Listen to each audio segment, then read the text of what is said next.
நீங்கள் பார்த்துக் கொண்டிருப்பது உங்கள் விஜய். ஸ்ரீ ஜெயந்தி கிருஷ்ண ஜெயந்தி வருதுன்னு வச்சுக்கோ, கார்த்தாலேருந்து சாயங்காலம் வரைக்கும் சாப்பிடக்கூடாது. சாப்பிடாத மாலையில் ஆராதனை பண்ணிட்டு பெருமாளுக்கு அந்த 26-30 வகை பக்ஷணத்தை சமர்ப்பிச்சுட்டு அந்த சின்ன கண்ணனுக்கு திருத்துழாயில் அர்ச்சனை பண்ணிட்டு துளசி அர்ச்சனையை முடிச்சுட்டு எல்லாத்தையும் போட்டு உட்காந்து இதை சாப்பிட்றதா அதை சாப்பிட்றதா, அல்வாவா அதுவா இதுவா, அதை பார்த்துன்னு இந்த பக்கம் பார்த்தா அப்பா இருக்குது, சீடை இருக்குது, சிற்றுண்டி இருக்குது, எல்லாம் இருக்குது. போரும் வயறு முட்டை சாப்பிட்டுட்டு யாரானா அங்கேயே தலாணி கொடுத்தா தேவையில்லை, அப்படியே படுத்துனுடுறோமோ இல்லையோ, அப்போ தான் அந்த சந்தோஷம் வரும். இது கார்த்தாலையும் சாப்பிட்டுட்டு மத்தியானமும் சாப்பிட்டுட்டு ராத்திரி ஆராதனத்தை முடிச்சு கையில் வச்சுன்னா பார்க்குறச்சவே இதை சாப்பிடணுமான்னு தோணும் பாருங்க. அப்போ அது பிரயோஜனமே இல்லாத படுறது. அவரோட கொஞ்சம் அந்த நாள் முழுக்க பட்டினி இருந்துட்டு அந்த சிரமத்தை வரவழைச்சிக்கிறது தான் உபவாசம். அப்போ என்ன அழகாக அதை சேர்க்குறா பாருங்க. நான் கண்ணனுக்காக உபவாசம் இருந்து குளிச்சுட்டு ஈர வேட்டியோட ஈரப்புடையோட சமையல் பண்ணிட்டு இருக்கேன், அது ஒரு திருப்தி மனுஷனுக்கு வருதோ இல்லையோ. அப்போ பெருமாள் முதல்ல அந்த திருப்தி எடுத்துக்கிறார். எடுத்துனுட்டு உபவாசம்னு நான் சாஸ்திரத்தில் எதை சொல்லியிருக்கேனோ அதை இவன் பண்ணாங்கிறார். ரிஷி உபவாசம் இருக்கிறதுன்னு சொல்லியிருந்தா நம்ம கிட்டக்கே போயிருக்க மாட்டோம். ஏதோ கிருஷ்ண ஜெயந்தி கார்த்தாலேருந்து சாயங்காலம் வரைக்கும் வேண்டாம், ஏன் கிருஷ்ண ஜெயந்தி அன்னைக்கு சாயங்காலம் வரைக்கும் கூடாது நம்ம உடனே கேட்போம். அது கண்ணன் சின்ன கண்ணன் பாத ராத்திரிக்கு பிறந்தாரோ இல்லையோ, அப்போ தான் நம்ம அவருக்கு ஆராதனை பண்ணணும். ஸ்ரீராமனுமே பகலில் பிறந்தார் ராமன், ஆனால் கிருஷ்ண ஜெயந்தினா கண்ணன் ராத்திரியில் தான் பிறந்திருக்கார். இன்னைக்கு ராத்திரி 12 மணிக்கு ஆராதனை பண்ணுறவா இருக்கா. கிருஷ்ணாவதாரத்தை கொண்டாடுறதே அஷ்டமி அன்னைக்கு ராத்திரி 12 மணிக்கு தான் கொண்டாடணும். விடிய விடிய உற்சவம் நடக்கும். எவ்வளோ பெரிய பெரிய நகரத்துல எல்லாம் வரிசை வாசல் வரைக்கும் அப்படியே வளைஞ்சு நிற்கும். ராத்திரி 10 மணிக்கு தான் கூட்டமே வர ஆரம்பிக்கும். ஏது சுவாமி காலங்கத்தால பண்ணி முடிச்சுட்டு ஆராதனை அன்னைக்கு சூரியாஸ்தனம் பற்றிலாம் பேச்சே இல்லை. சாதாரணமாக எந்த ஆராதனை பண்ணணும் எந்த வைதிக கர்மாவனாலும் சூரிய அஸ்தமனத்துக்கு முன்னாடி பண்ணணும் தான் சாஸ்திரம் சொல்கிறது. ஆனால் ஸ்ரீ ஜெயந்தி அன்னைக்கு மொத்த ஆரம்பமே சூரிய அஸ்தமனம் ஆனப்புறம் தான் தொடங்கிறது. இவா சாயங்கால வேளை ஆராதனத்துக்கு குளிச்சுட்டு வர்றதே 6-6:30 மணிக்கு தான் குளிச்சுட்டு வருவா. வந்த பிற்பாடு மெதுவாக பழத்தட்டை தயார் பண்ணி அதுக்கு பக்ஷணத்தட்டை தயார் பண்ணி மந்திரி பருப்பு, திராட்சை, பாதாம் பருப்பு, பிஸ்தா பருப்பு எல்லாம் தட்டு பண்ணி மேலே அது சாயங்காலம் 4 மணிக்கு போட ஆரம்பித்தா கண்ணனுடைய திருவடியை போட்டு முடிக்கிறதுக்குள்ளே இடுப்பு விட்டே போச்சே. அவருடைய கால் போட வேண்டாமா, அதுக்கெல்லாம் இப்போ அச்சு வச்சுட்டா எல்லாரும் இப்படி தட்டி போட்டா. முன்னாடியெல்லாம் குனிஞ்சு இருந்துட்டு இப்படி பிரித்து அதுக்கு சேர்த்து அதுக்கு விரல்லாம் வச்சு இதெல்லாம் பண்ணியிருந்தோம். இப்போ எல்லாமே சொகுசு. ஒருத்தருக்கும் உட்காரத்துக்கும் பிடிக்கல, நிற்கவும் பிடிக்கல, குனியும் பிடிக்கிறது இல்லை. அப்படியே இன்னும் சில பேர் இருக்கா இப்படி தங்க கையே துவச்சிக்கிறா, துவச்சுன்னு சட்டுன்னு தட்டின்னு போட்டாலும் முடிஞ்சு போச்சுன்னா ஏதோ ஒன்று. அப்போ அதையானு பண்ணணுங்கிற நிலவரம் வரான்னு இல்லையோ, அதை கார்த்தால பண்ணிடாதே, சாயங்காலம் வரைக்கும் காத்துன்று அது தளிகை பண்ணுவோமா, இல்லை புஷ்பத்தெல்லாம் தொடுத்து வைப்போமா, ஆராதனத்துக்கு தயார் பண்ணுவோமா, குளிச்சுட்டு வருவோமா, குழந்தைகள் கார்த்தாலேருந்து சாப்பிடாத சத்தம் போடுவோமே அதை பார்ப்போமா. ஒரு பரபரப்பை நீ உருவாயிடுறது பாருங்க. கண்ணன் எப்பவும் இதில் ரொம்ப சாமர்த்தியக்காரர். ராமனுக்கு பரபரப்பு ஏற்படுத்தவே தெரியாது. அவர் ஒழுங்காக கார்த்தால பிறந்தார், சரியா ஆராதனை கார்த்தாலே முடிஞ்சு போச்சு, சாப்பிட்டே ஆயிடுத்து. இவ்வளவுதான் ராமனுக்கு தெரியும். ஆனால் கண்ணன் விட்டா தனக்காக எல்லாரும் சுத்தனவு இருக்கு. ராமன் அதை செய்யவே மாட்டார், அவர் புறத்தியாருக்காக இருப்பார். ஆனால் கண்ணன்னாலே நீ எனக்கா பட்டினி இருந்தியா, ராத்திரி முடிச்சிருந்தியா, 15 பக்ஷணம் பண்ணியா, ஸ்ரீராமநவமி நீர்மோர் பானகம், எவ்வளோ சுலபமான பெருமாள். ஆனால் அதே கிருஷ்ண ஜெயந்தி வந்ததுன்னா இனிமே பக்ஷணம் இல்லை. யாரானும் ஆழ்வார் பெரியாழ்வாரோ நம்மாழ்வாரோ அப்பம் கலந்த சிற்றுண்டி அக்காரம் பாலில் கலந்து சொப்பட நான் சுத்து வைத்தேன் சோத்தம்பிரான் இங்கே வாராய், உனக்காக எத்தனை பண்ணி வச்சிருக்கேன், யசோதை கூப்பிடுறா கண்ணனே. அவர் குளிக்க வர மாட்டேங்கிறார். குளிச்சுட்டு சாப்பிடுன்னா அவர் சொல்றார் சாப்பிட்றேன் எது குளிக்கணுங்கிறார். நான் அவசியம் சாப்பிட்றேன் ஆனால் குளிச்சுட்டு சாப்பிடுன்னு யசோதை சொல்றதை அவர் பிடிக்கல. இதை போல எந்த ஆழ்வாராவது ராமா ஓடிவா உனக்கு நான் லட்டு பண்ணி வச்சுருக்கேன் சீட சொல்லச்சேவே உங்கள் முகமே பிடிக்கல பாருங்க. என்ன இவர் ராமனை கூட்ட ஏதோ லட்டு பண்ணி வச்சிருக்கேன் சீரை பண்ணிக்கிறேன். ராமன்னா சிங்காசனத்தில் உட்காண்டிருப்பார், நம்ம கீழே விழுந்து நமஸ்கரிக்கணும். ஆனால் அப்படியே பார்ப்போம் சத்தியவாக்கியன் ஏகதாரவரத்தன் ஒரு சொல் ஒரு அம்பு, இந்த மதிப்பு தான் நம்ம எல்லாருக்கும் ராமனிடத்தே. ஆனால் கண்ணன்னு சொன்னால் இவர் தான் சீடை அப்பம் வெல்லம் எல்லாம் இவருக்கு தான் சரியா தெரியறது இல்லையோ. அப்போ அது ஒன்னொன்றுத்துக்கும் மதிப்போடு இருக்கிறதுக்கு ஒரு உற்சவம், ஆனந்தமாக நம்மோட பகிர்ந்துக்கிறதுக்கு ஒரு உற்சவம். அதே நரசிம்ம ஜெயந்தினா மாலை பொழுது, இது ராத்திரி. நரசிம்ம ஜெயந்தி அந்தியம் போதில் அரியுருவாகி அரியழித்தவனை பந்தனதீர பல்லாண்டுன்னு ஆழ்வார் சாதித்தார். மாலை பொழுதுல பெருமான் அவதரித்தார். பிரதோஷ காலம்னு ஒரு பட்சமும் கோவிலில் கொண்டாடுறோம் இல்லையோ, அந்த பிரதோஷ காலம் தான் நரசிம்ம பெருமான் அவதரித்த காலம். அதுக்கும் பட்னி இருக்கணும், மாலை பொழுதுல தான் ஆராதனை பண்ணணும். அப்போ பெருமாள் அதற்குள்ள உபவாசம்ங்கிறத கொண்டு சேர்த்து விடுறார். தீர்த்தமாழிட்டு நீராழிட்டு வர்றதுங்கிறத கொண்டு சேர்க்கிறார். அப்போ அர்ச்சனை பண்ணுன்னா நாம சங்கீர்த்தனத்தை கொண்டு சேர்த்துட்டார். எல்லாம் பண்டிகைங்கிற வெள்ளப்பாகுக்குள்ள சிக்கணும் எடுத்துப்போ. பண்டிகை கிருஷ்ண ஜெயந்தி என்ன பண்ணி பக்ஷணம் பண்ணி சொன்னா முக்கியமாக எல்லாரும் சொல்லுவா. ஆனால் அதுக்குள்ளே நான் பட்டினி இருந்ததோ ஆராதனை பண்ணதோ பூஜை பண்ணதோ எல்லாம் அதுக்குள்ளே வந்துட்டு சொல்லியோ. அப்போ பண்டிகைன்னு சொல்லும் போதே அனைத்தும் கலந்திருக்கிற ஒன்றும். அப்போ என்னென்ன வகை பண்டிகை பார்த்துருக்கோம்? ஒன்று முக்கிய வகை பகவானுடைய அவதாரத்தை கொண்டாடுற பண்டிகை, அடுத்தது அவருடைய சேட்டிதம் விளையாட்டுகளை கொண்டாடுற பண்டிகை, அடுத்தது சூரியனுடைய சாரத்தை பொறுத்து கொண்டாடும் பண்டிகை, இன்னொரு பண்டிகை அவசியம் எல்லாரும் கொண்டாட வேண்டியது அந்த பகவானை பற்றி பேசின சான்றோர்கள் பரம பக்தர்களான வியாசருக்கு இருக்கிற நாள், வேதவியாசருடைய நாள், வால்மீகியினுடைய நாள், நம்மாழ்வாருடைய அவதார நாள், திருமங்கையாழ்வார் அவதார நாள், நாதமுனிகள் அவதார நாள், ஆளவந்தார் அவதார நாள் என்ன ஒத்தொத்தருடைய அவதார நட்சத்திரத்தை கொண்டாடுறோம் பாருங்க. சாமி இவர்கள்லாம் மனுஷர்களாச்சேனால் பகவானே சொல்லியிருக்கார், சச்சபூஜ்யா யதாக்கியம் ஞானி துவாத்மைவ மேமதம். அந்த ஒரு ஞானி எனக்கு ஆத்மா போல அர்ஜுனா, எனக்கு சமமா நீ அவனை நடத்தி ஆகணும். என்னை எப்படி பூஜிக்கிறாயோ சச்சபூஜ்யா யதாக்கியம், என்னை எப்படி பூஜிக்கிறாயோ அதை போல் அவனையும் பூஜிக்க வேண்டும்னு பெருமாள் சொல்றார். நம்ம இந்த பண்டிகை எது கொண்டாடுறோம்? பகவானை ஆனந்தப்படுத்துறதுக்கு தானே, அது ஒன்று தானே குறிக்கோள். அப்போ அவருக்கு ஆனந்தம் பக்தனை கொண்டாடினா தான், பக்தர்களுடைய அவதார தினத்தை கொண்டாடினா பெருமாள் ஆனந்தப்படுறார். அதுக்கு தான் இவர்கள் எல்லாருடைய உற்சவத்தையும் விடாமல் கொண்டாடுறோம். உடனே ஒரு சுவாமி எழுந்து கேட்டார், அப்போ எனக்கும் கொண்டாடலாம் இல்லையோ? எப்படி சுவாமி, நானும் பக்தன் தானே, ஏன்னா நீர் பேர் ஆழ்வார் நீர் ஆச்சாரியர் நீர் அவர்கள்லாம் பக்தர்கள்லாம் நான் இல்லையானால் தாராளமாக கொஞ்ச நாள் கழித்து ஒசந்துட்டு கொண்டாடிக்கலாம். ஆனால் நம்மாட்ட இருக்கிற பக்தாள்லாம் நமக்கு அப்புறம் இருக்கிறவனா கொண்டாடுவான், நாமே கொண்டாடிக்கிறது நல்லா இருக்காது. நம்ம காலத்தில் நாம் முதல்ல உபயோகப்படுறாப்புல இருப்போம், அதுக்கப்புறம் பிற்பட்டவர்கள் என்ன பண்ணுறாரு பார்ப்போம். அது செய்ய வேண்டியதாரு நம்ம பிள்ளை பண்ணணும். நம்ம போயிட்டு அன்னைக்கு சாதம் பண்ண வேண்டியது பிள்ளை கடமை. நாம் பிரம்மஜானியாக இருந்தால் மட்டும்தான் பிறந்த நாள் கொண்டாடலாம். இந்த வித்தியாசம் என்ன ஞாபகம் வச்சுங்க. என்னுடைய அப்பாவோ அம்மாவோ தாத்தாவோ பாட்டியோ பரமபக்தனா பிரம்மஜானியாக இருந்திருக்க வேண்டும், அப்போதான் அவனுடைய பிறந்த நாளை நான் கொண்டாடலாம். அவர் பிரம்மஜானியா இல்லைன்னால் பிறந்த நாள் கொண்டாடுறதுக்கு யோக்கியத்தையே அவர் இழந்து விடுறார். சாமி அப்போ போன நாள் ஸ்ராத்தம் நாள், அது மட்டும் அவர் பிரம்மஜானியோ இல்லையோ நாம் பண்ணித்தான் ஆகணும். ஏன்னா சாஸ்திரம்ங்கிறது சாஸ்திரம் விதிக்கிறது, ஸ்ராத்தம் பண்ணுறதுங்கிறது சாஸ்திரம் உன்னுடைய தகப்பனாருக்கும் தாயாருக்கும் பண்ணுன்னு விதிச்சு கொடுத்து. அவர் இன்னபடி இருந்தா பண்ணுன்னு சொல்லலை, அவன் பெற்றோருங்கிறதுக்காக பண்ணுன்னு சாஸ்திரம் சொல்லியிருக்கு. அதனால நான் பண்ணியே ஆகணும். ஆனால் பிறந்த நாள் கொண்டாடுன்னு சாஸ்திரம் சொல்லவே இல்லை. நான் கொண்டாடுறான் என்ன, அவர் பிரம்மஜானியா இருந்திருந்தா கொண்டாடுறேன். அப்போ நேர சாஸ்திரம் சொல்லி கொடுத்தோன்னா அதை மறுக்கவே மாட்டேன், பண்ணிடுவேன். ஆனால் அதுக்கு மேலே நானாக ஒரு கொண்டாட்டத்தை சேர்க்கிறேன்னால் அதற்கும் அப்போ பகவானுக்கும் சம்பந்தம் இருக்கணும். அப்போ தான் அந்த கொண்டாட்டத்தை நம்மளால் சேர்க்கவே முடியும். இப்படி பல வகைகளான பண்டிகைகளை ஞாபகம் வச்சுப்போம்.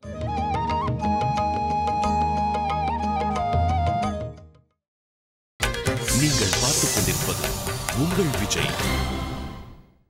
இந்த பண்டிகை எப்படி பெருமாள் உருவாக்குறாருங்கிறது தான் ரொம்ப ஆச்சரியம். அக்னிஹோத்திரம் பண்ணுறதுன்னு நீங்கள் கேள்விப்பட்டிருப்பீர்கள். அப்படின்னால் நித்தியப்படி நாம் பண்ண வேண்டிய ஒரு அனுஷ்டானம். அதுக்குன்னு சின்ன வேதிக்கை இருக்கும், அதில் நெருப்பு கங்குகளை கொண்டு சேர்க்குறோம், தணல் சேர்த்து தர்பத்தை வச்சுட்டு சின்ன சின்ன சமித்துகளை வைத்து பண்ணுவது அக்னிஹோத்திரம். அக்னி சந்தானம், சமிதாதானம், ஹோமம் பண்ணுவது இதெல்லாம் தினப்படி தர்ஷ பூர்ணமாச யாகம், இது ஒரு வழக்கம் உண்டு. தரிசம்னா அமாவாசை அன்னைக்கு பண்ணப்படும் ஹோமம், அந்த யாகத்துக்கு தரிசம்னு பேர். பௌர்ணமாசி வேற 3, அந்த 3 ஹோமங்களுக்கும் பௌர்ணமாசின்னு பேர். பௌர்ணமி அன்னைக்கு பண்ணப்படுவது 3, தரிசம் அமாவாசை அன்னைக்கு பண்ணப்படுவது 3, இதுக்கு தர்ஷ பூர்ணமாசம்னு சேர்த்து பேசி வச்சிருக்கா. அதை நாம் அடிக்கடி பண்ண வேண்டும். இந்த அமாவாசை அன்னைக்கு பண்ண வேண்டும், பௌர்ணமி அன்னைக்கு பண்ண வேண்டும். அப்போ ஹோமம் பண்ணுறதுன்னு ஒன்று, ஜபம் பண்ணுவதுன்னு ஒன்று, தபஸ் இருக்கிறதுங்கிறது ஒன்று, அதுக்காக உபவாசம் இருக்கிறதுங்கிறது ஒன்று. இதெல்லாம் பொதுவாக எப்பவும் சொல்லப்பட்டிருக்கு. இதே ஏதோ ஒரு நிமித்தத்துக்காக பண்ணு அப்படின்னு சொல்கிறாள்னு வச்சுங்க. நிமித்தம்னா ஒரு காரணம், இந்த காரணத்துக்காக உபவாசம் இரு, இந்த காரணத்துக்காக ஹோமம் பண்ணு, இந்த காரணத்துக்காக தானம் பண்ணு, இந்த காரணத்துக்காக ஜபம் பண்ணு அப்படின்னா அதுக்கு நைமித்திக கர்மான்னு பேர். இதை நன்னா குறிப்பு வச்சுக்கணும் நீங்கள். இப்போ இது தெரிஞ்சால் தான் பண்டிகை என்னன்னே புரியும். இப்போ நாம் பல கர்மங்களை பண்ணணும்னு சாஸ்திரம் சொல்லிடுத்து. ஜபம் பண்ணணும், தபஸ் பண்ணணும், ஹோமம் பண்ணணும், இதெல்லாம் சாஸ்திரத்தில் விதிக்கப்பட்டிருக்கு. ஆனால் அந்த ஜபம் தபஸ் ஹோமத்தையே இன்ன காரணத்துக்காக பண்ணுன்னு சொல்லித்துன்னு வச்சுங்க, அதுக்கு நைமித்திகம்னு பேர். இப்போ உபவாசம் இருக்கிறது நான் என்றைக்கு வேணா இருக்கலாம், ஆனால் கிருஷ்ண ஜெயந்தி அன்னைக்கு சாயங்காலம் வரைக்கும் உபவாசம் இருக்குன்னு சொல்லிட்டு பாருங்க, அப்போ அது நைமித்திக கர்மா ஆயிடுறது. அது சாமானிய கர்மமாக இருக்காது, நைமித்திக கர்மம் ஆயிடும். முதல்ல இந்த கர்மம்னா என்ன, தர்மம்னா என்ன? வேதபோதித இஷ்ட சாதனத்துவம் தர்மத்துவம்னு சொல்வார்கள். வேதம் நாம் இஷ்டப்பட்டதை அடைவதற்காக சாதனம் சொல்லும், தர்மங்களை கூறும். அந்த தர்மங்களை விடாமல் செய்ய வேண்டும். இதைத்தான் வேதத்திலே விதிக்கப்பட்ட தர்மங்கள்னு சொல்லுவா. வேதம் எதை செய்யாதேன்னு சொல்லித்தோ அதுலேருந்து விலகிடணும். சாஸ்திரம் எதை செய்யுன்னு சொல்லித்தோ அதை அவசியம் செய்ய வேண்டும். ஆக வேதத்திலே போதிக்கப்பட்டதான சாதனங்கள், தர்மங்கள், கர்மங்கள் என்று சொல்லப்படுகின்றன. நாம் சொல்கிற கர்மா இல்லை சாமி, என்ன கால கர்மமோ தெரியல, நான் படுற பாடு ஆறும் பட மாட்டானோ, நான் அந்த கர்மத்தை சொல்லலை. இப்போ நாம் தர்மமாக செய்ய வேண்டிய கர்மத்தை பற்றி சொல்லிருக்கேன். நாம் இஷ்டப்பட்டுவதை அடைவதற்குண்டான சாதனம் இருக்கு பாருங்க, அந்த சாதனத்தை தான் தர்மம் கர்மம்னு சொல்கிறார்கள். அக்னிஹோத்திரம் பண்ணுவது, அதே போல் அட்டாகபாலம் தர்சபூர்ணமாசி பண்ணுவது, ஜபம் இருப்பது, தபஸ் பண்ணுவது, இது முதலான அனைத்தையும் வேதங்கள் ஒரு நிமித்தத்துக்காக செய்யணும் முதல்ல விதிக்கும். இன்ன நிமித்தத்துக்காக இன்னத்தை பண்ணு. இப்போ இப்படி பாருங்க, அந்த நிமித்தம் வர்ற அன்னைக்கு நான் பண்ணணும். இப்போ என்னுடைய தாப்பனார் பரமவதித்தார், இன்ன திதி இன்ன நாள். அப்போ அந்த நாளில் நான் ஸ்ராத்தம் பண்ணுறேனே, இது நித்திய கர்மமாக இருக்குமா நைமித்திக கர்மமாக இருக்குமா? நித்திய கர்மமாக எப்படி சுவாமி இருக்கும்? நான் நித்தியம் பண்ணலையே, என் தகப்பனார் அன்னைக்கு அந்த திதி வந்தால் தானே பண்ணுவேன். அப்போ அந்த திதி வருவதுங்கிறது ஒரு நிமித்த மூல்யம், ஒரு காரணம். ஏதோ என்னைக்கோ நான் எங்கள் தகப்பனார் சாதம் பண்ண மாட்டேன். அந்த திதி வந்த அன்னைக்கு தான், அவர் இந்த நாளில் பரம் வச்சிருக்காருன்னா அந்த அன்னைக்கு தான் நான் சாதம் பண்ணுவேன். அது நைமித்திகமாக தான் இருக்கும். ஆனால் அந்த காரணம்ங்கிறது முடிவு பண்ணப்பட்டு சொல்லியும் என்னைக்கு அவர் பரம் வச்சாரோ அதுக்கப்புறம் வருஷந்தோறும் அந்த திதி மாற போகிறது தானே, மாறாது பாருங்க. இப்போ தை மாதத்தில் இன்னைக்கு பரம் வச்சிருக்கார் ஒரு சுவாமி, மாசி மாசத்து சுக்லபக்ஷத்து திதி அன்னைக்கு பரம் வதித்தார்னா அது நிச்சயப்படுத்தப்படுது. இனிமே வருஷத்துல எத்தனை வருஷம் வந்து நான் சாத்தம் பண்ணாலும் அதே மாசி மாசம்தான், அதே சுக்லபக்ஷம் தான், அதே திதி தான், மாறாது பாருங்க. எப்போ அந்த நிமித்தம் உறுதிப்படுத்தப்படுகிறதோ, நியத்தம் ஆயிடுத்தினால், அந்த நிமித்தம் நியத்தம் ஆயிடுத்தினால் அப்புறம் அது நித்திய நைமித்திக கர்மாங்கிற பேராகும். அப்படின்னா அது நித்திய கர்மம் ஆயிடும். ஏன்னா அந்த நிமித்தம் நித்தியம் ஆயிடுத்தோ இல்லையோ, இனிமே அதே நிமித்தம் எப்போதும் வரும். அந்த மாதிரி வராதது எது? கிரகணம். கிரகணத்துக்கு ஒன்று வருஷந்தோறும் அதே நாளில் கிரகணம் வரணுன்ற தேவையில்லையே. இந்த வருஷம் ஒன்றே ஒன்று மட்டும் உண்டு, அமாவாசை அன்னைக்கு தான் ஒரு கிரகணம் வரும், பௌர்ணமி அன்னைக்கு தான் இன்னொரு கிரகணம் வரும். சாமி அமாவாசை ரொம்ப நல்லா இருக்குது, சந்திர கிரகணம் வரப்போகிறது இன்னைக்கு இப்படின்னு சொன்னால் எப்படி வரும்? அது வரவே வராது. அது பௌர்ணமி அன்னைக்கா இருந்தால் தான் சந்திரன் கிரகணம் வரும், அமாவாசையாக இருந்தால் தான் சூரியன் கிரகணம் வரும். அது முடிந்த உடனே பட்சம் மாறி போயிடும். இதுக்கு தான் 2 கிரகணத்தும் போது 2 தரம் தர்ப்பணம் வச்சிருப்பா, நீ கேள்விப்பட்டிருப்பேன். 2 சமயத்திலுமே அது சூரிய கிரகணமோ சந்திர கிரகணமோ தர்ப்பணம் பண்ணும் நேருங்கிறது கிருஷ்ணபட்சமாக இருக்கணும். அப்போ அது மட்டும் நித்திய கர்மமாக ஆகவே ஆகாது. ஏன்னா எப்போ வேணா அந்த கிரகண காலம் வருது பாருங்க, அதை நம்மளால் உறுதிப்படுத்த முடியலையே. ஆனால் எங்கள் அப்பா ஸ்ராத்தம் உறுதியாயிடுத்தே, அமாவாசை உறுதியாயிடுத்தே, ஒரு 15 நாள் அமாவாசை வந்து தான் ஆகணும். அப்போ நான் அமாவாசை தர்ப்பணம் பண்ணுறேன்னாலே அதுவே நித்தியமாக மாறிப்படுறது இப்போ. ஆனால் அதே கிரகணம் பண்ணுறேன்னு சொன்னால் அது நைமித்திகமாக தான் இருக்க போகிறது. எங்கள் தகப்பனாருக்கு சாத்தம் பண்ணுறேன்னு சொன்னால் அதுவும் நித்தியமாயிடுறது. அப்போ பகவான் என்ன பண்ணுறார், நான் தினமும் பண்ணிட்டு இருக்கிற அக்னிஹோத்திரமாக இருக்கட்டும், சமிதா தானமாக இருக்கட்டும், ஜபமாக இருக்கட்டும், உபவாசமாக இருக்கட்டும், அதை ஏதோ ஒரு நிமித்தத்துக்காக பண்ணுன்னு பெருமாள் விதிக்கிறார். அந்த நிமித்தத்துக்காக பண்ணுறது தான் பண்டிகை ஆயிடுறது இப்போ. அப்போ பண்டிகைன்னா எங்கேருந்து வருகிறது? எத்தனையோ கர்மங்கள் எனக்கு விதிக்கப்பட்டிருக்கு, அதை ஒரு நிமித்தத்துக்காக செய்யன்னு எப்போ சாஸ்திரம் சொல்கிறதோ அந்த நிமித்தத்துக்காக நான் செய்கிற சமயத்துக்கு அது பண்டிகையாடுது. பண்டிகையை இப்போ 2ஆக பிரிச்சு விடலாம். ஒரு விதமான பண்டிகை தர்ப்பணம் அபரகாரியம்னு வச்சுங்கோ, இன்னொரு விதமான பண்டிகை ஹோமம் ஆனந்த காரியம்னு வச்சுங்கோ. 2மே பண்டிகை தான். இப்போ ஒரு சாதம் பண்ணுறதுங்கிறதும் பண்டிகைன்னு தான் கணக்கு வச்சுக்கணும், அமாவாசையும் பண்டிகை தான் கணக்கு வச்சுக்கணும். தை அமாவாசை ரொம்ப முக்கியமாக கூட்டம். எப்போ தை அமாவாசைனா திருப்புல்லாணி ராமேஸ்வர கரைக்கு போனீங்கன்னா சேத்து ஸ்நானத்துக்கு கூட்டம் தாங்காது. நம்ம எல்லாம் ஒரு மீன் மாதிரி நின்றுக்க வேண்டியதான், அவ்வளோ பெரிய கூட்டம் நிற்கும். அப்போ தை அமாவாசை அன்னைக்கு சுவாமி அமாவாசைங்கிறதே பித்ரு தினம் இல்லையோ, பித்ரு தினத்தை போய் பண்டிகைன்னு சொல்கிறீங்களே நீங்கள் கேட்கலாம். இப்போ ஆனால் எவ்வளவு நன்னா அதை கொண்டாடுறோம். ஆடி மாசப்பரப்பு வருது, தை மாசப்பரப்பு வருது, இதெல்லாம் பித்திருக்கள் தினம் தானே. ஆனால் அந்த பித்திருக்கள் தினத்தை கூட பண்டிகையாக தான் கொண்டாடுறோம். அப்போ ஸ்ராத்தமும் பண்டிகை தான், அமாவாசை தர்ப்பணமும் பண்டிகை தான். இந்த இடத்துல தயவுசெய்து நன்னா நீங்கள் ஊன்றி கேட்கணும். ஏன்னா அமாவாசை தர்ப்பணம், ஸ்ராத்தம், பித்திரு தர்ப்பணம் அப்படிங்கிறது எல்லாத்தையும் பல பேர் கொஞ்சம் தப்பான கண்ணோட்டத்தோடு பார்ப்பா. இல்லை அதெல்லாம் ஒதுக்க வேண்டியது, அதெல்லாம் ஏதோ புண்ணிய காலம் கஷ்டம் அது நினச்சக்கூடாது. ஆனால் பிறந்தது இருக்குது, ஓஹோன்னு கல்யாண நாள் இருக்குது, அதை தான் நன்னா கொண்டாடணும். இது வேண்டாம். புது வீடு வாங்கியிருப்போம், வீடு வாங்கின பிற்பாடு முதல்ல எங்கள் அம்மா சாதம் வருதுன்னு வச்சுங்க, புது வீடாக இருக்கே முதல்ல சாதம் பண்ணலாமா வேண்டாமான்னுவா. இங்கே ஆரம்பம் இப்போ வம்பு. இந்த வீடு அவள் இல்லாட்டா நான் எங்கே வாங்க போகிறேன்? அவள் இருந்து என்னை பெற்று கொடுத்து பெற்றதோடு இல்லையே, பட்டபாடு அவள் இருக்கிற வரையும் படுத்தியிருக்கேன். அது வரைக்கும் நானும் படிச்சிருக்கேன், அவளும் படத்தான் பட்டிருக்கா. அப்ப அவளுக்கு பண்ணக்கூடிய ஸ்ராத்தத்தை இந்த வீட்டில் பண்ணாத வேற என்னத்தை இந்த வீட்டில் பண்ண போறேன்? அதனால பித்திருக்கள் ஸ்ராத்தம் நச்சவே ஒரு தவறான கண்ணோட்டத்தோட அதை பார்க்கவே கூடாது.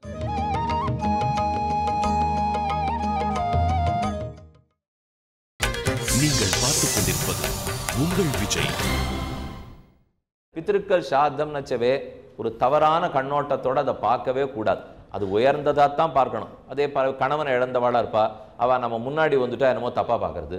குழந்தை இல்லாதவாளா இருப்பா, நாம நம்ம குழந்தைக்கு தொட்டில் போடச்சு அவ வராதபடி பார்த்துக்கிறது.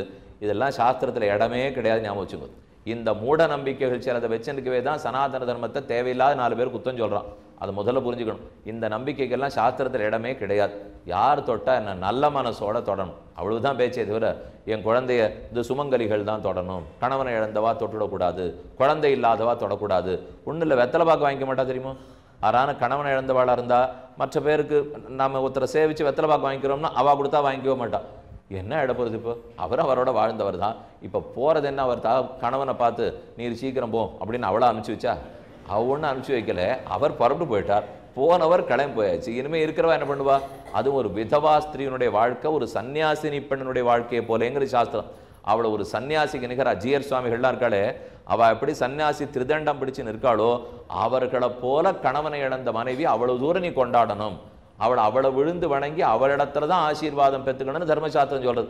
என்ன ஒண்ணு, நம்ம திறந்து படிக்காதனால பலதை தப்பா புரிஞ்சு விடுறோம், மூட நம்பிக்கைக்கு ஆட்பட்டு விடுறோம். இப்போ 2 விதத்துல மூட நம்பிக்கை பாருங்க. ஒரு பக்கம் பண்டிகை எதுக்காக இருக்குன்னு தெரியல, அங்கேயும் மூட நம்பிக்கை. இன்னொரு பக்கம் கைம்பெண் வரலாமா கூடாதா, குழந்தை பெத்தவா பெறாதவா வரலாமா கூடாமா, அதுவும் ஒழுங்கா தெரியல, அங்கேயும் மூட நம்பிக்கை. முதல்ல இந்த மூட நம்பிக்கைகளை உடைச்சு களைஞ்சு எரியணும். இதுக்கு ஒரே வழி, படிக்கணும் படிக்கணும், கேட்கணும் கேட்கணும். எத்தனைக்கு எத்தனை சத்விஷயங்களை கேட்குறமோ, எத்தனைக்கு எத்தனை தர்மசாஸ்திரத்தை படிக்கிறோமோ. இப்போ இந்த நட்சத்திரம்னு எழுதி வச்சுட்டா பாருங்க, அதெல்லாம் ஜாதகத்தையும் எடுக்க மாட்டான். மூல நட்சத்திரமா ரொம்ப சுமார், வேண்டாம். ஆயில்ய நட்சத்திரம் வேண்டாம். 6 சொல்லலை. இப்போ 27 நட்சத்திரத்துக்குள்ள எல்லா நட்சத்திரமே நல்ல நட்சத்திரம் தான். அப்படி பார்த்தீங்கன்னா நவமியில தான் ராமனே பிறந்திருக்கார், அட்டமியில தான் கண்ணனே பிறந்திருக்கார். ஆனால் அட்டமி நவமியில ஒரு நல்ல காரியம் நம்ம பண்ணவே மாட்டோம். அவளே யோசிச்சு பார்ப்போம், நம்ம பிறந்து இவனை திருத்த முடியலன்னா இனிமேல் யாருமே திருத்த முடியாதுன்னா. கண்ணனே பிறந்தாச்சு, அப்படியும் அட்டமையை விட மாட்டேங்கிறான். ராமனே பிறந்தாச்சு, நவமியை விட மாட்டேங்கிறோம். இனிமே என்ன பண்ணுவா? பெருமாள் பிறந்து தான் காட்ட முடியும். நான் பிறந்ததே முக்கியம் இல்லை, அதை தாண்டி இருந்தாலும் நீங்க நல்ல தினமா இல்லைன்னு நாம வச்சுருக்கோம்னால். அதனால மூட நம்பிக்கைகள் இருக்கிற வரைக்கும் அது சனாதன தர்மம் வளர்ச்சிக்கு ரொம்ப ஒரு தடங்கலா இருந்து விடுறது.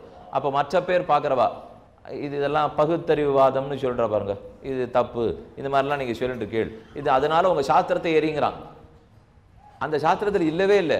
எந்த சாஸ்திரத்தில் அவன் எரின்றானோ இது நான் பண்ணி வச்சிருந்த தப்பான ஒரு வழக்கம். அப்போ என்ன செய்யணும்? நீ தப்பாக இருந்தால் நீ திருத்திக்கோன்னு சொல்லணுமே தவிர சாஸ்திர புஸ்தகத்தை எரிக்கிறது இதுக்கு வழியே கிடையாது. அதனால் நம்ம தான் புரிந்து கொள்ள வேண்டும். அட்டமியாகட்டும், நவமியாக இருக்கட்டும், மூல நட்சத்திரமாக இருக்கட்டும், ஆயில்ய நட்சத்திரமாக இருக்கட்டும், இப்போ பூராட நட்சத்திரம், அதுக்கு என்னென்ன பழமொழியெல்லாம் கண்டுபிடிச்சி வச்சிருக்கா தெரியுமா? இதெல்லாம் எங்கேருந்து வந்ததுன்னு தெரியல. ஒரு பாட்டை ஒழுங்காக ஒப்பின்னா திருப்பலாண்டு தெரியாது, திருப்பாக தெரியாது, சொல்லவே மாட்டான். ஆனால் அதை விட்டுட்டு பூராடாமா நூலாடாது, கழுத்தில் நூலாடாதுன்னு ஒரு புது பழமொழி. இது எந்த பழமொழினா ஒன்றும் இல்லை, ஒரு 50 வருஷமாக கண்டுபிடிச்சி வச்சுருப்பாய்ப்பா. அதனால எந்த நட்சத்திரமும் நல்ல நட்சத்திரம் தான், எதுவுமே ஆதரிக்கத்தக்கது தான். இது பல விஷயங்கள் பெண்களுக்கு எதிராகவே பேசப்பட்டு வருகின்றன. இதில் இந்த ஆணுக்கு இந்த தப்பா நட்சத்திரம் ஒன்றுமே சொல்றதில்லை, எடுக்கிறச்சே இந்த பெண்ணுடைய நட்சத்திரத்தை தான் எடுத்துக்கிறாப்போ. எந்த நட்சத்திரமும் நல்லது தான். மூல நட்சத்திரம் ரொம்ப சுமார் நட்சத்திரம், மணவாளவன்களை அதில் தான் அவதரிச்சார். திருவாதிர சுமார்னுவா, ராமானுஜரே அதில் தான் அவதரிச்சார். விசாகத்தை ஒத்துக்க மாட்டா, நம்மாழ்வாரே அதில் தான் அவதரிச்சார். அவாவா பண்ணி காமிச்சிருக்கார். நாம தான் உண்மையை புரிஞ்சுக்கணுமே தவிர வேணும்னு விசாரம் பண்ணி கொண்டு நம்ம ஜாதகம் தான் என்னமோ உலகத்திலே வசதியான ஜாதகம்னால் அடிக்கடி ஜாதகத்தை எடுத்துனாலே ஆபத்து. அது முதல்ல புரிஞ்சுங்க. அது இருக்கிற பொட்டிக்குள்ளே இருந்துன்னா திருப்தியாக இருப்போம். அது அடிக்கடி வெளியில் வந்ததுன்னா பார்த்து பார்த்து மனசில் இருக்கிற பயம் தானே மனுஷன் கஷ்டப்படுறதுக்கே காரணம். அதை கொண்டு போய் காட்டுவோம். ஏதான் அந்த ஜோசிய சுவாமி நமக்கு சொல்லித்தானே ஆகணும். அதில் ஒன்றுமே இல்லாட்டா கூட ஒரு வைத்தியர் இடத்துல போகிறோம், எனக்கு உடம்பு சரியில்லைன்னு பிடிவாதமாக சொல்லுவா. உனக்கு ஒன்றும் இல்லைம்மான்னு வைத்தியர் சொல்லி பார்ப்பேன். இல்லை இல்லை ஒரு ஊசி போடும். எனக்கு ஏதோ இருக்குன்னு என்ன பண்ணுவார்? நான் சக்கரஜாலத்தை ஏற்றி அமுச்சு விட்ருவார். வேற என்ன செய்வார்? அதே போல் நம்ம திரும்ப திரும்ப ஜாதகத்தை எடுத்துட்டு போனால் அவர் தான் என்ன சொல்லுவார்? இந்த மாதிரி இருக்கலாமாக இருக்கலாம் அப்படின்னு ஒரு சொல்லுவார். இருக்குன்னு முடிவு பண்ணிடுவோம். அவர் என்னைக்கோ இருக்கலாமாக இருக்கலாம்னு ஒரு வார்த்தை சொன்னால், ஆனால் அதை ரொம்ப வெளியில் எடுக்கவும் கூடாது. பெருமானுடைய திருவடியைத்தான் தினமும் நினைக்கணுமே தவிர நம்ம ஜாதகம் தினமும் எடுக்கப்பட வேண்டியதே அல்ல. பக்தி மார்க்கத்தில் இருக்கிறவா இதை உறுதியாக நம்ம புரிஞ்சுக்கணும். ஜாதகம்ங்கிறது கல்யாணத்தின் போது பார்க்க வேண்டியது, அவ்வளவே. அதற்கு பிற்பாடு எத்தனையோ இன்னல்கள் வாழ்க்கையில் வரலாம் மட்டும் இல்லை, கண்டிப்பா வரத்தான் போறது. அந்த வருவதற்கு பழக்கப்படுத்திக்கிறதுக்கு தான் பக்தி உபயோகப்படுறதே தவிர ஒண்ணு வரவே வராது ஆஹா ஓஹோன்னு வாழ்வோம்னா அதெல்லாம் நடக்காத காரியம். இந்த சம்சாரத்தில் எப்போ இருக்குமோ நன்னா இருக்கலாம்னு சொன்னா எதுக்கு மோட்சம் போகணும்னு ஆசைப்படணும்? இங்கே இருந்துட்டு போடுவோமே. இங்கிருந்து அங்கே புறப்பட்டு போறோம்னு சொல்றோம்னாலே சம்சாரங்கிறது தாழ்ந்தது. இது இன்னல்கள் நிறைய இருக்கத்தான் போறது. இந்த இன்னல்லேருந்து வெளியில வருவதற்குத்தான் வழி தேடி கொண்டு இருக்கிறோம். ஆகவே இந்த மூட நம்பிக்கைகளை விட்டுடுவோம். பண்டிகை மூட நம்பிக்கை இல்லை. ஏன்னா பலரும் இப்போ எந்த ஜெயந்தி கொண்டாடுறது, இப்போ என்ன புதுசாக ஆரம்பிச்சது தெரியுமா? விநாயக சதுர்த்தி அன்னைக்கு விநாயகருக்கு ஊர்வலம் எடுக்கிறாளோ இல்லையோ, இது தப்புன்னு போட ஆரம்பிச்சிட்டா. எந்த ஒரு பொருளையும் பெருமாளுக்காக வீணாக்குன்னு சாஸ்திரம் சொல்லவே சொல்லாது. அதை தாராளமாக அவருக்கு சமர்ப்பி, ஒரு படியை சமர்ப்பி, பாக்கி 108 படி இருக்கா அதை அவர் கண்ணில் காமிச்சிட்டு எல்லாருக்கும் கொடுத்துடும். இவ்வளவுதான் சாஸ்திரம் சொல்லுமே தவிர குழந்தைகளுக்கு கொடு, நோயாளிகளுக்கு கொடு, இல்லாதவாளுக்கு கொடு, தானம் பண்ணு, இப்படித்தான் நம்முடைய வேதங்களும் இதிகாச புராணங்களும் விதித்துள்ளன. பிராணி ஹிம்சையை அது ஒத்துக்காது. ஒரு ஜீவராசியை மிதிச்சா கூட சாஸ்திரத்துக்கு பொறுக்காது. நாம் அதை அடித்தோம் இதை அடித்தோம். இப்போ வாசலில் போயிட்டே இருப்போம். ஒரு நாய் போயிட்டு இருக்குன்னா என்னை கடித்தாலே ஒழிய நான் அதை சூன்னு விரட்ட கூட கூடாது. இது தர்மம் ரொம்ப சரியா இருக்கு. அது நம்மளை கடிக்க வந்தவனா கையை ஓங்கலாம் ஓட்டலாமே தவிர அது மாட்டுக்கு எங்கேயோ போயிட்டு இருக்கும். இவன் எங்கேயோ போயிட்டு இருக்கிறோம், கீழேருந்து ஒரு கல் எடுத்து அது நல்ல போட்டுவோம். இவன் இந்த மாதிரி போயிட்டு இருக்கிறச்சே இவனை விட பலமா இருக்கிறவன் ஒருத்தன் தூக்கி கல்ல இவன் தள்ள போட்டா அப்படி இருக்கு. அதை ஒத்துரு பண்றது இல்லையோ, அதை பண்றது இல்லைன்னா நாம அதை போல இன்னொரு பிராணி கிட்ட பண்ணக்கூடாது இல்லையா? இப்போ இந்த பக்கம் ஒரு எறும்பு போறதுன்னு வச்சுக்கோ, நான் பார்த்துட்டு இருக்கேன். அது என்னை கடிக்க முற்பட்டால் அதற்கு வலிக்காத இப்படி தூக்கி நான் போடணும், இவ்வளவுதான் செய்ய வேண்டும். ஆனா அப்படி போயிட்டு இருக்கிறச்சே எட்டி போய் தட்டுன்னு ஒருத்தர் தட்டுவார். அது ஒண்ணுமே பண்ணலையே சுவாமி, போயிருந்ததுன்னா அது ஒரு ஜீவராசின்னு இவனுக்கு புரியவே புரியாது. அது ஏன்? இவன் கையில் இருக்கிற இந்த பலம் காரணம்.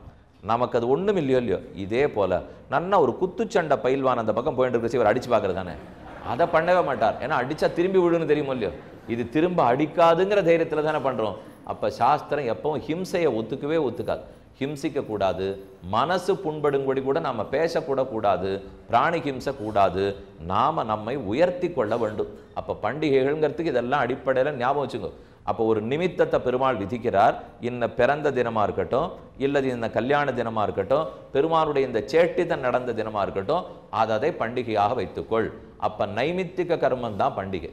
ஒரு நிமித்தத்தினாலே, பெருமானுடைய பிறப்பினாலேயோ, ஆழ்வார் ஆச்சாரியர்கள் பிறப்பினாலேயோ, தகப்பனார் இறப்பினாலேயோ கொண்டாடுறோம் பாருங்க, அதைத்தான் பண்டிகைன்னா. அப்ப நைமித்திக கர்மத்துக்குள்ள சேர்ந்துடுத்து. எப்ப நித்திய கர்மா, நைமித்திக கர்மா, காமிய கர்மான்னு உள்ளதோ அதுல ஒரு வகையான நைமித்திக கர்மாக்குள்ள பண்டிகை வந்துட்டபடியால் சாஸ்திரம் இதை சம்மதிக்கிறது. தான் முதல் பதில். இது சாஸ்திரம் விதிச்சிருக்கு, சாஸ்திரம் அனுமதிக்கிறது. தாராளமா பண்டிகையை கொண்டாடலாம். அதனால இது வேண்டாம்னு யாரு சொன்னா நீங்க கவலைப்பட வேண்டாம், கண்டிப்பா யாரும் சொல்ல மாட்டா. இப்போ ஆனா எதுல சந்தேகம் வருதுன்னா, பண்டிகை எதற்காகங்கிறதுல தான் சந்தேகம். பண்டிகை பண்ணணுமான்னு ஒருத்தருக்கு சந்தேகம் இல்லை, ஆனா எதற்காக பண்டிகை கொண்டாடுறோம்? இனிமே அடுத்த கேள்வி என்னன்னு பார்ப்போம். இப்ப சாஸ்திரங்களிலும் சிஷ்டாச்சாரத்திலும் பண்டிகைகளுக்கு இடம் உண்டா? இருப்பின் எந்த லட்சியத்துக்காக பண்டிகை?